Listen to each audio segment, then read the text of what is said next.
नमस्कार दोस्तों, क्या आपके हाथ में अचानक राजयोग बन रहा है और राजयोग बनने के क्या संकेत हैं उसको हम आप बताएंगे। तो कर लें दोस्तों चैनल को सब्सक्राइब, साथ में बेल आइकन जरूर दबा लें, जिससे बराबर आपको इसी प्रकार की जानकारी मिलती रहे और आप अधिक से अधिक फायदा भी लेते रहें।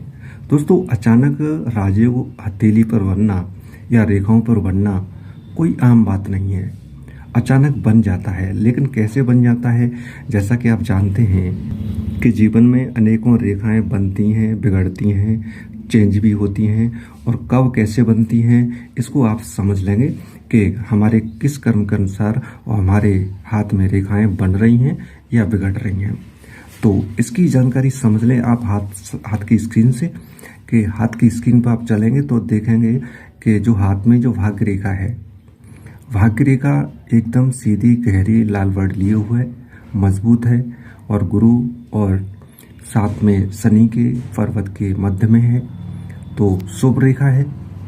लेकिन दोस्तों, यही भाग्य रेखा नीचे जब दो आकार में हो जाती है, दो मुखी हो जाती है, दो मुखी होने के साथ इसमें एक मछली जैसा आकार बनता है, जो कि रेखा आपकी जुड़ी हुई नहीं है, या पूर्ण रूप से आप नहीं कह सकते कि वो मछली जैसा आकार बना रही है। जब पूर्ण रूप से मछली की आकृति नहीं बन रही है तो आप इसको राजयोग नहीं कर सकते। अगर आपकी भाग्य रेखा पर दुमुखी होकर के और फिर मछली ऐसी आकृति बन के और चारों तरफ से जुड़ी हुई है मणिबंध तक, तो आप समझ लें कि राजयोग बन रहा है। और दूसरी बात दोस्तों, अगर आपकी भाग्य रेखा पर चंद्र पर्वत से कोई रेखा आई और वो उसको टच नहीं कर रही है, उससे अलग है, तब तक आपके हाथ में राजयोग नहीं है। जब चंद्र पर्वत से और रेखा चल करके भाग्य रेखा से जुड़ जाती है तो आप समझ लें आपके हाथ में राजयोग बन रहा है, जैसा कि आपको पिछले वीडियो में भी कुछ भी हमने बताया है। इसी प्रकार दोस्तों, ये रेखा जब सूर्य पर्वत पर दो मुखी हो जाती है भाग्य रेखा, तो इससे भी आपका राजयोग बनता है। विशेष करके भाग्य रेखा जहाँ पर गुरु और शनि के मध्य जा रही है, वहाँ पर अगर दो मुखी हो जाती है तो भी आपका ये राजयोग बनता है।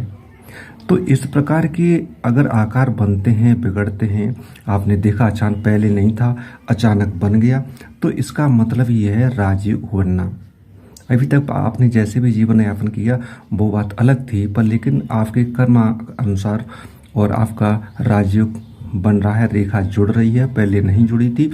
इसी प्रकार दो मुखी ऊपर होना, शनि और गुरु के मध्य में जाके, या फिर आपके मणिबंध के साइड में दुमकी होके जुड़ जाना, मछली जैसा आकार, या आपके चंद्र पर्वत से रेखा आपकी एक या दो निकल रही हैं, भाग्य रेखा से नहीं जुड़ रही हैं, तब तक आपका राजयोग नहीं है। जब भाग्य रेखा से जुड़ जाएगी तो आप समझ सकते हैं कि हमारे हाथ में राजयोग बनना है। लेकिन साथ में दोस्तों, आपके हाथ गर्म रहते हैं और पानीदार होते हैं, मुलायम हाथ होते हैं, तो आप कह सकते हैं कि हमारे हाथ में राजयोग बन रहा है। तो इस प्रकार की पहचान से दोस्तों आप समझ सकते हैं कि हमारे हाथ में राजयोग बनना है, जो कि जिसके बनने से आप जीवन में हर एक बात से संपन्न रहेंगे, सब प्रकार से सुख शांति रहेगी, धन धान्य बढ़ेगा और सभी सुविधाओं से संपन्न होकर के आप जीवन यापन करेंगे। राजयोग का मतलब राजा जैसा जीवन यापन करना, आपको किसी प्रकार की विपत्ति, समस्या, टेंशन नहीं होना। तो कहने का मतलब दोस्तों, कुछ रेखाएं आपकी कर्म के अनुसार जुड़ जाती हैं, बन जाती हैं, जो कि आगे चल के आपके लिए लाभ के लिए आती हैं। तो इस रेखाओं से आप समझ सकते हैं कि कौन सी रेखा हमारी इस रेखा में जुड़ी है, तो उससे हमारे हाथ में कितना शुभ योग है। दोस्तों, आपको वीडियो पसंद आता तो लाइक करें और शेयर भी करें।